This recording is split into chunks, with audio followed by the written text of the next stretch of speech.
We're looking at the ramifications of form and aesthetic and how it's basically deliberated upon, certainly at university, but also how artists' motivations might have changed or addressed that whole subject of the photo. What also drove us to provide a grant for it, and I think it's one of the only grants for the photo book in India at the moment, is that it brought together the dimension of the documentary as an art form. And we're all well aware of the fact that, that itself is an interesting subject because it goes well beyond reportage, it goes well beyond documentation, and addresses sort of individual autobiography, personal history, memorabilia, something of an anecdotal quality that comes with the photo book. And I suppose one of the major aspects that we've believed in the archive for a long time is that questions of identity, questions of belongingness, these are very important sort of factors that come to bear in the photo book. But on the one hand, it asks us to look at regional specificity very, very clearly. But on the other hand, it also suggests that we can't be landlocked to place. A lot of the discussions today are looking at subcontinental histories, our place in the subcontinent. Now, once again, this is not something that is a new line of sight, but it has received a certain revival, I would say, in the last 5 years. And also with respect to diaspora communities outside South Asia, that as it were South Asian origin, how does one come to bear on this whole question when it comes to, again, the book format and what one invests in it, what one puts into it, and where one believes one audience or reception is? In the brief presentation, I thought I would start with some examples of my work that is related to books and photography, and then give some brief thoughts. I photographed memories of India for nearly 20 years. These images were photographed with a Holger plastic camera, which allowed for distortion and ability to make the images look more like a memory. And they were about the smells, the sounds, the gestures that remind me of my cultural homeland, India. And I've created a book dummy of these images, giving careful thought to the sequencing, the tonal value, the size, and what plays off each other, what images need to be standalone images, and I've put it together into a book dummy. But the issue in the United States is that to get a book published, even if a publisher is willing to publish the book, you also have to bring about $30,000 to the table, and I haven't been willing to do that. So this book has been kind of languishing for the past 5 years. I also think that not all photography belongs in books, but this particular work, because it's so jewel-like, works in this book format and in the sequencing. This next book, Fabricated Memories, was to remember my father and to question if I would have made the same choices if he was alive on his 20th death anniversary in 1998. At this time, I was living in England for 3 months, and England was where I was born, and I decided to photograph my memories of England similar to how I photographed my memories of India. But when I came back to the United States, I realized that my only memories of England were related to my father. So I decided to scan some family photographs and then insert them into these images that I had recently taken to make fabricated memories.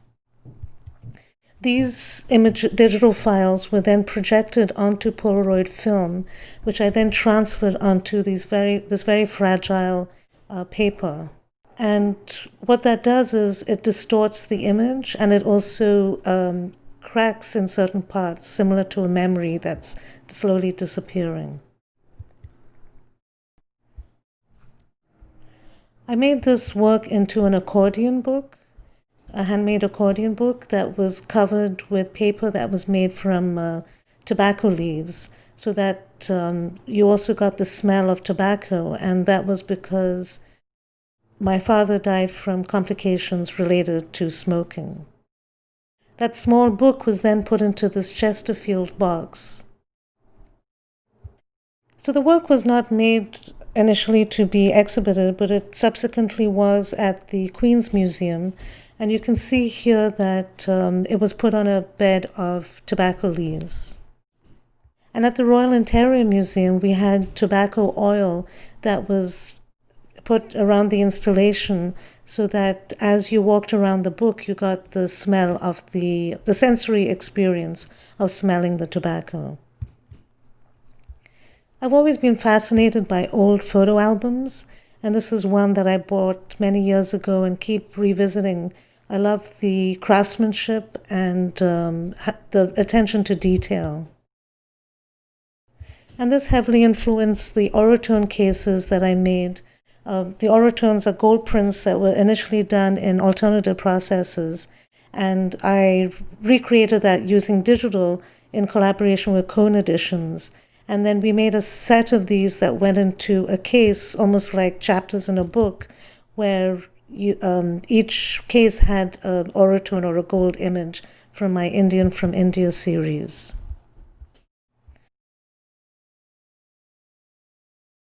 I didn't realize how much I do use the book, either in a traditional book format, but also as a sculptural object. For my work, Open Wound Stories of Partition, I took a 1947 encyclopedia and hollowed it out to be able to fit an iPad mini inside. So the work is a 1-minute photo animation that tells the stories of the children of partition. And by hollowing out the book, it's almost an echo of some of the violence that happened during that time. After doing the work in India, I also was able to include the stories of people from Pakistan and Bangladesh. So this is a video from the installation of both books together. One book has the stories from Pakistan and the other from India. For another project, Two Majority Minority, which is about being an American but not looking typically American, it also includes the photo animations, and I created this 3D printed book, which looks like an American passport, and an iPad Pro is put inside. The advantage of doing a 3D printing book allowed me to make provisions for ventilation, for the cables, but it also allowed me to scale it up. So in conclusion, I also wanted to talk about some books that have inspired me. One is Theaters by Hiroshi Sugimoto, The Americans by Robert Frank, Invisible Man by Gordon Parks, A Camera in a Room by Abelardo Morel, Immediate Family by Sally Mann, and The Blue Man by Keith Carter. I do realize that these are from the Western canon, and as I compiled this list, I also found it really problematic that there's only one woman on this list, and maybe that's something we can address in a larger conversation. I just wanted to end my presentation with these questions. How has the role of a photo book changed in today's digital media world? How has the photo book adapted to digital innovation? Is the book form always the best way to showcase photography? Why do so many photographers want a book? Thank you. I have used photographs over the years, and I just thought I would read out this passage that I wrote. And it's just like I'm chatting with you. That's the way I've written it. It's not that I don't like a clean book of photograph on white paper in a book that spreads itself across a table or can comfortably sit in the palm of one's hands. Those photo books have a special relationship to the viewer. It is, after all, a still that is a moment that was packed with action and time, and it is a pause in life's continuous flow and noise. But it also speaks of the constraints of our bodies and the eyes that see the world. The imperfections tend to be glossed over and brushed up. To me, that artist book signifies a different process, and it can be said, for me, the artist book signifies a different process, and it can be said to act as a container for all that may not be perfect in my work, or for a formal exhibition, or even the world as it is represented. The work becomes an extension of thought, its coordination with the hands, and it is evidence of that which interests me.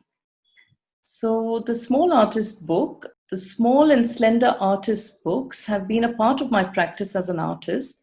They inhabit that realm of the in-between where I can express what I feel, chronicle my thoughts, and do what I love to do, unfettered by the constraints and demands of exhibitions.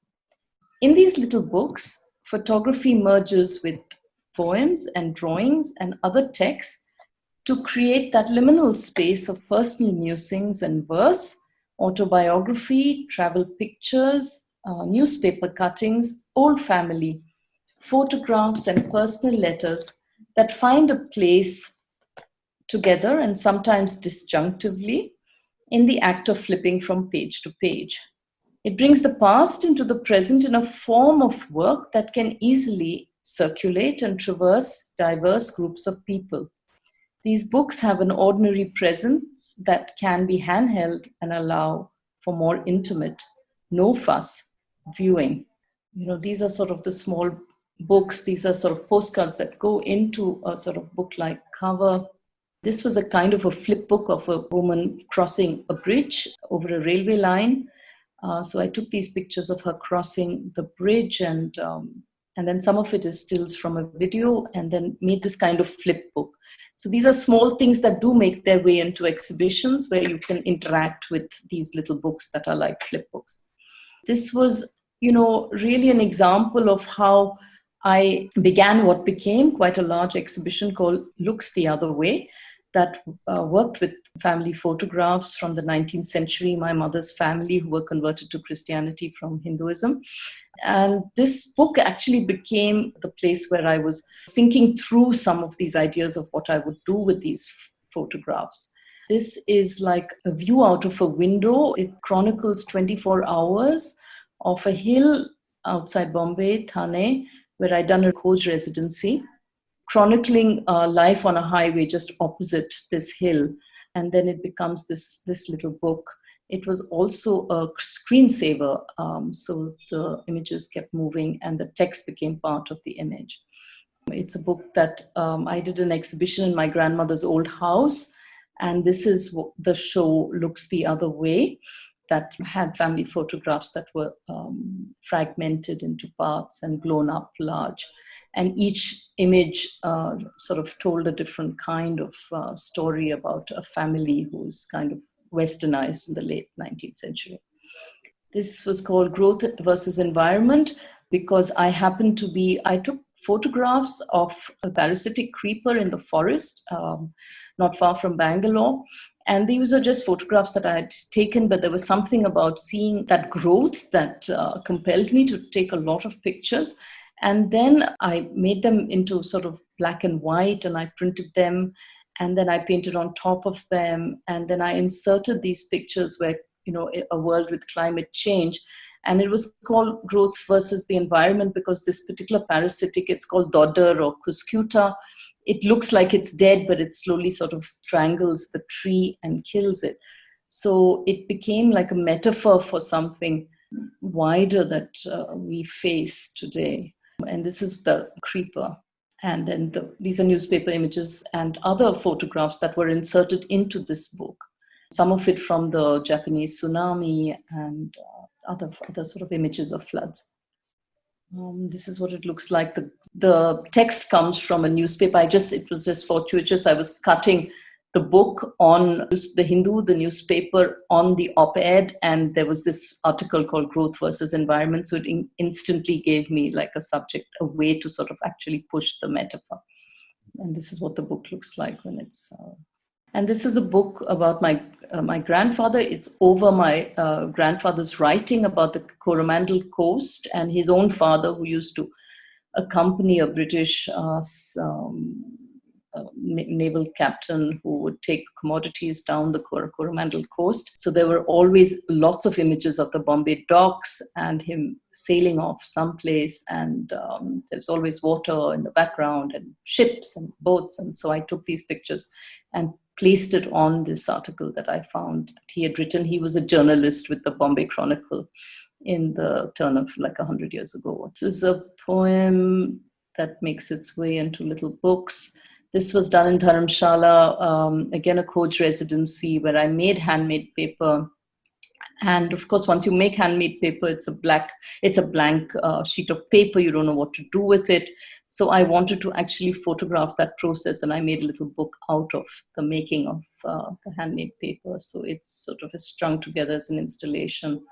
I photographed the colors of one of the Tibetan artists there, the colors he uses in his work, Tanka. He does Tanka painting.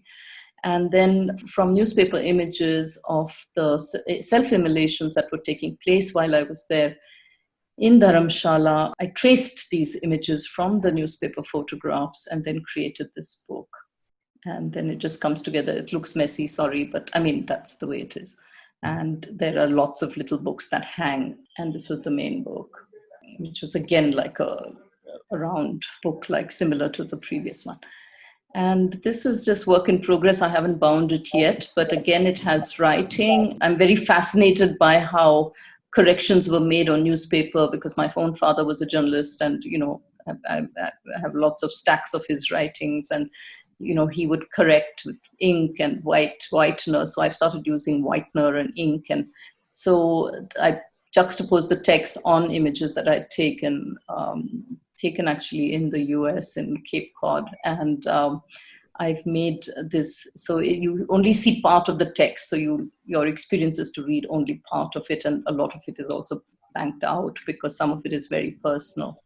Yeah, so that's it, just to give you a sense of the extent of and how my work incorporates the artist book.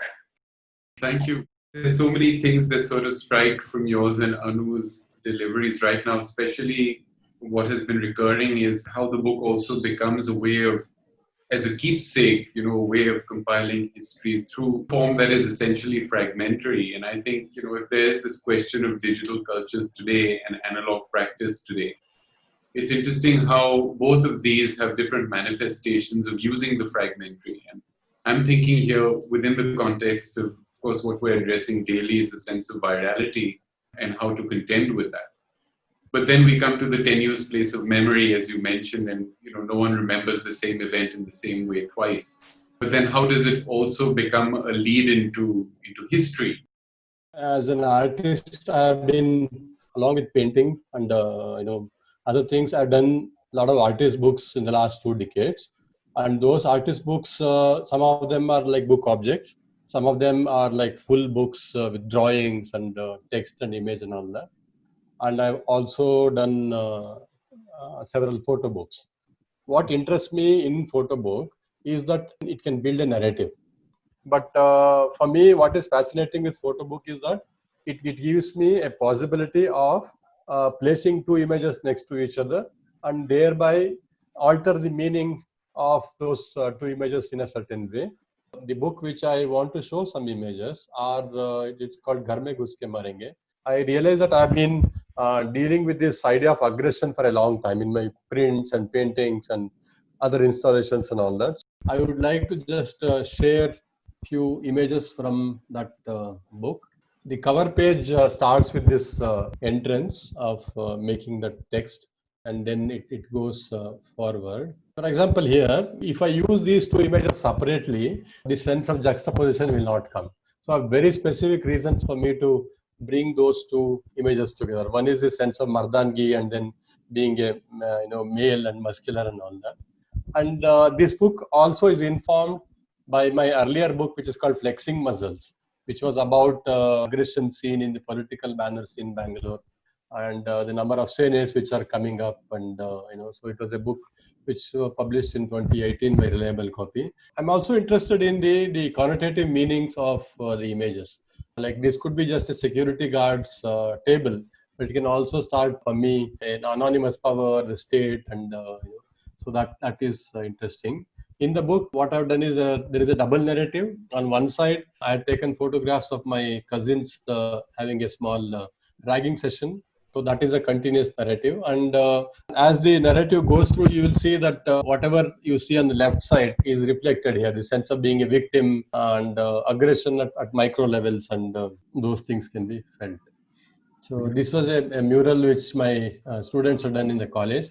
and this boy was wearing the t-shirt, so I made him stand there. And then when I place it next to that image, it gets a very different connotation. So I'm interested in this process of bringing images together and then a third meaning which can come out of that. As I was doing the book, I figured out the various stages in which the aggression can, happen from a thought, then it becomes an intent, then you find a tool, then you find then you act on that, and then the result, and then the entire loop takes over, and then it comes back in a certain way.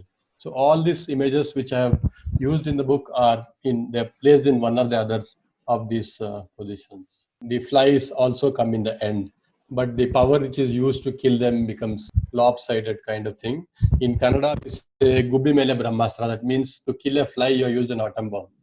That kind of connection. So basically, I enjoyed the process of making this book. Just taken a lot of time and still going on in a way. My photo books are part of a bigger artist book practice which I am doing, and that itself is part of other narratives which are there in my paintings and installations. Thank you. Well, there's a lot of meta narrative, I have to say, in the work. At least for me, the way in which you've intonated that, performativity or performance and the idea of staging also enters it is very, very, I think, interesting and important for this discussion. Because one is always trying to, in one sense, mediate the moment. You're talking, Ravi, about violence that we see in front of us.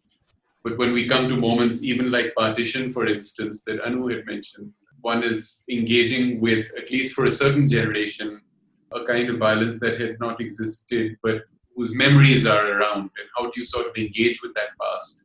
Because it's also a very familial past. It's very close to us. I make books of photography in a very conventional, very traditional way. I did 2 editions of a book called Parsi, The Photographic Journey, that started out when I was in college. I was in college in America, and as it so often happens, when you leave a place, you look back with a certain different lens. And growing up in Bombay as a Parsi, I was always surrounded by Parsis, so I never considered it to be anything special or unusual. But when I left and I discovered what a tiny microscopic community we were, I started thinking about that when I was in college and incorporated that into a lot of academic stuff I did, including writing a history of the Parsis through photography, using the photographs that I found. I come from a family of amateur photographers, so I had a lot of black and white photographs to I had that as a resource. So I did a paper talking about my family photographs from like the 20s, 30s to my father's photographs to my own photographs in the 80s, and I wrote a paper. Then when I moved back to India, I met Raghuveer Singh, who saw amongst all the photographs I had taken, and my work was not just limited to Parsis, it was everything. It was just black and white then. And he suggested that I do a book on Parsis because he said I had a unique feel, I had unique access. It had not been done before. And that's how I started my journey, which took 20 years. He also suggested I start shooting in color, which is how I started shooting transparencies. And so my book is color as well as black and white. There's no particular theory of why something's in color and why something is in black and white. It's as banal as what film I happened to have and what I was running out of, or, those kinds of things. I was very proud that I published it myself. I started looking to the conventional route of publishing, but then I quickly realized that, publishers needed the author to find sponsors for the book. And I thought, if I'm going to find sponsors for them, why don't I find sponsors for myself? So I went about self-publishing the book like, Mira finances her independent films, which is that you sell in advance, so you get the money to actually produce the product, which is what I did. And I printed in Hong Kong because at that time it was cheaper. It was harder to produce than a film because I found I had a mountain of books that I had to sell and that I had to deal with. And in spaced out Bombay, that's really, really tough distributing books. So that was my first edition. It was very, very well received, and I sold out in 6 months. I had published 5,000 copies.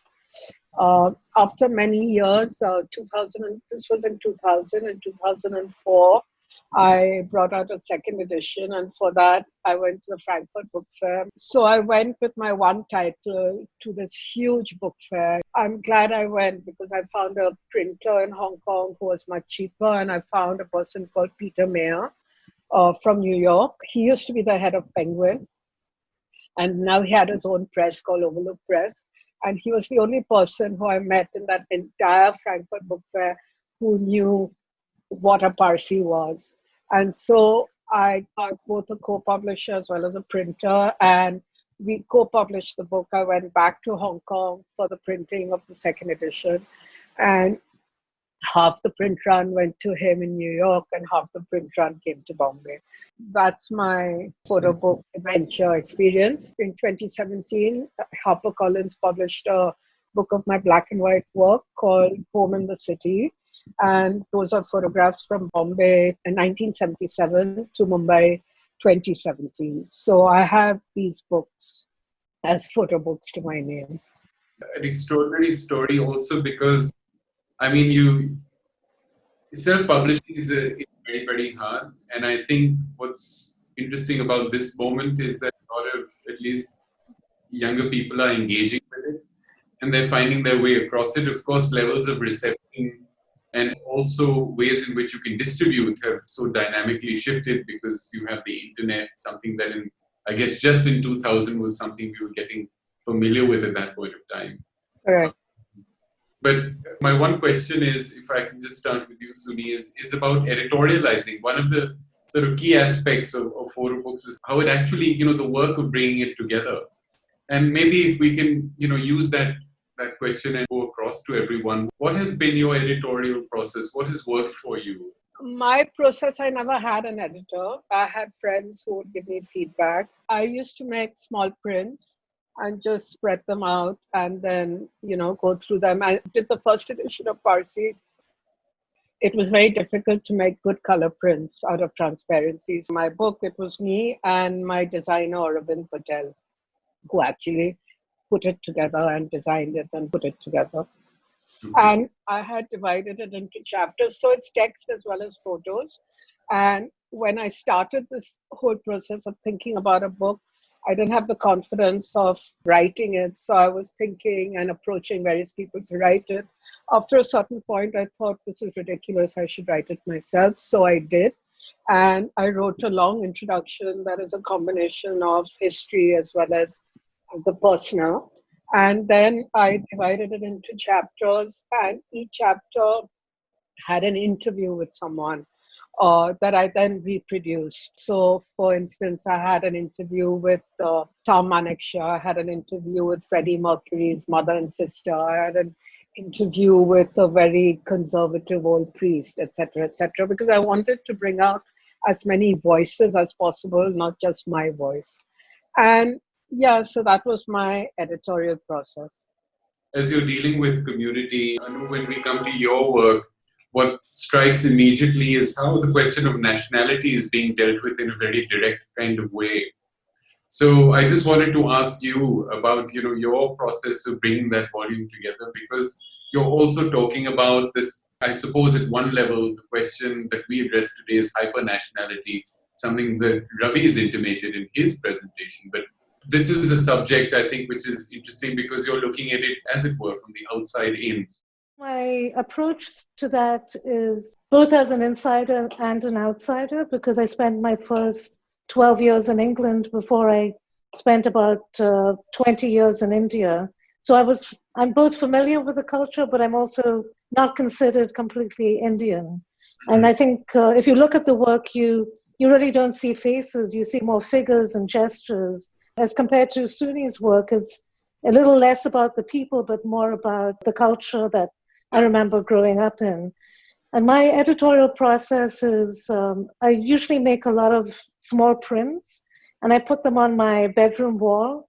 So they're the first thing I see in the morning. And certain images I'm initially in love with because of what I experienced at the time. But I find over time I look at it more critically and look at it more for composition and other reasons. And so certain images get thrown into the trash and others, have a life after that. And I find that I'm only able to put them into some kind of sequence once I've had some, distance or time from the subject matter, because then I can look at it more critically. So a lot of my bodies of work I may have created the work, for the final output of the work, it takes sometimes years to actually happen. Exhibition histories have become a kind of lead into our art histories right now. And so many books have been part of that process, either written about the exhibition, but of course, how the exhibition comes about. And I almost feel like, in this sense, the publisher becomes the institution that hosts the exhibition, because in a way, they are responsible for dealing with the release of your work, in a sense, and showcasing it in that particular way and format. Do you feel, at least institutionally, you find that there's been a shift in kind of globalizing this idea of South Asia and giving it a dimension wherein one can relate to any community? Changes over time, and it also changes depending on where I'm exhibiting the work.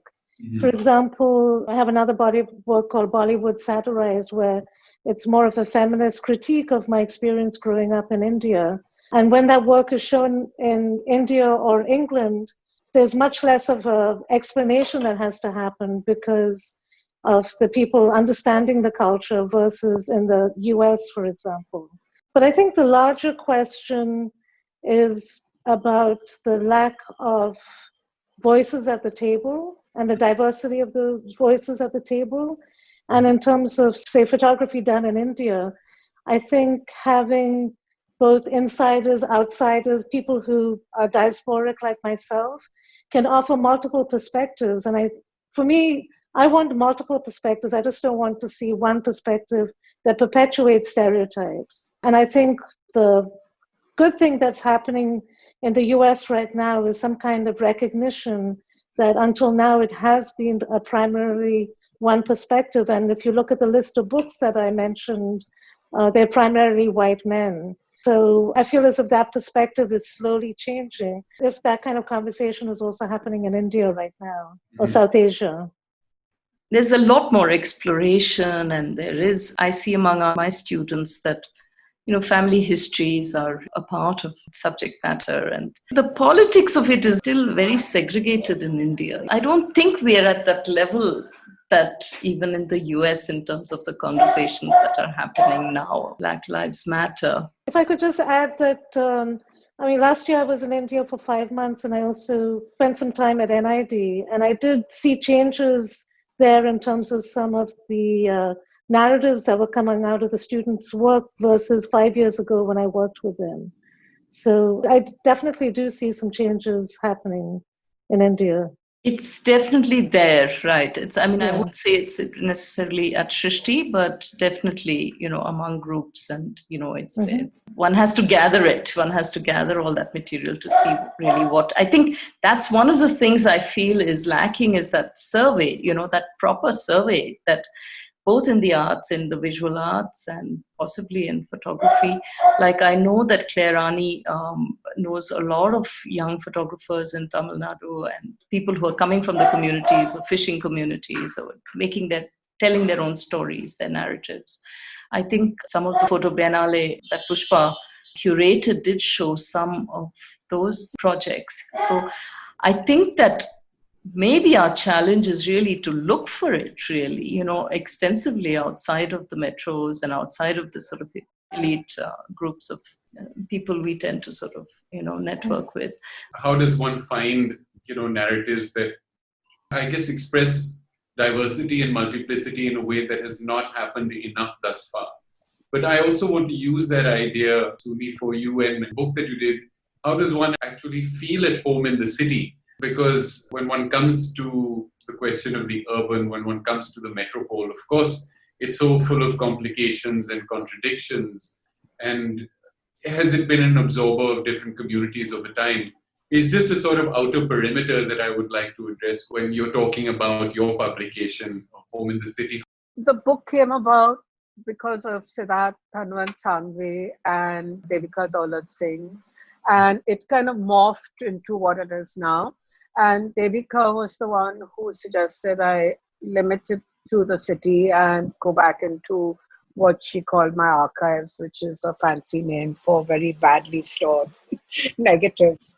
So that's what I did. And basically, I just found pictures that I had taken that I hadn't really paid attention to or that I'd forgotten. I basically went and looked at everything I'd done. It's about me being at home in the city, but it's also about the people in the photographs being home in what they consider their city. Well, thank you. I have one question for Ravi. Your work is directly addressing a politics of the present, catalyzing across the world at a level that is just unprecedented. Aggression, intimidation, xenophobia. I want to know a little more about the challenges of addressing that bit, because if you look at the present moment, there's virtually a spiraling. When we talk about aggression, it is as though it is happening somewhere else. It is not in my home, not in my family or in my neighborhood. Only when you start realizing that we are all involved in it in some way or the other. Even just by passing on that one WhatsApp message, which talks about different communities in different way, you are actually becoming part of that, and you are buying into that that way of thinking that somehow I am better than them. So me versus them or us versus them. This is one narrative which is going on, which I see in my house and all my relatives. It's very difficult for me to relate to that, in the sense I can see what is happening, but I can't affect any change there. So at the moment, my strategy is to document it. Like all the WhatsApp messages I'm getting from my relatives group, I'm documenting it. I'm not deleting it. Or on the Facebook, I constantly document. One of my daily activity is to read the newspaper, and I take pictures of all the, like for example, related to Kannada aggression, and there is caste related. So the various things, I photograph them and it's put in an archive. And when I go out, I see similar related banners. Then nowadays on the auto also I started seeing. So I started photographing images on vehicles relating to this. So I'm documenting it constantly and then putting it in folders. And I think at some point it will start making sense, in the sense like when the Flexing Muscle book came, for about several years I was just documenting it. When I started putting it together, then I started seeing the bigger picture. So when I'm too close to it, sometimes I can't see what is happening. But this, I'm very clear that the aggression is not somewhere out there, but we are all somewhere or the other, we are involved in that at various capacities. And so once we start seeing that, then I think the way we look at things will be very different. I attended Ravi's book launch for Flexing Muscles. Yeah. And one of the interesting things he did was he had other writers, and I think both of them were Kannada writers, speak at the event. And so, Ravi spoke about his images, but they also really brought it alive in terms of it being in our backyards and not somewhere in another place. And I thought it was a really effective way to bring in multiple audiences for that book launch. It wasn't just an art audience. And that was, to me, really a wonderful way to kind of diversify the kind of people reading the book too. I was just thinking the other day that the book that I did that came out of the show, Looks the Other Way, it was really triggered after the Babri Masjid came down, because I sort of felt that, one part of my family were converts from Hinduism, right, to Christianity. And then I just sort of thought, how do you then create this other in such sort of, without actually doing violence to yourself, having to take out a bit of you, a part of you. I mean, it's similar in the US too, Black and white has never been as two opposites ever. Every white person has black blood and vice versa. And it's similar to caste and to religious communities in India. What really strikes me is also the evidentiary quality or the evidentiary nature, which has changed in the present.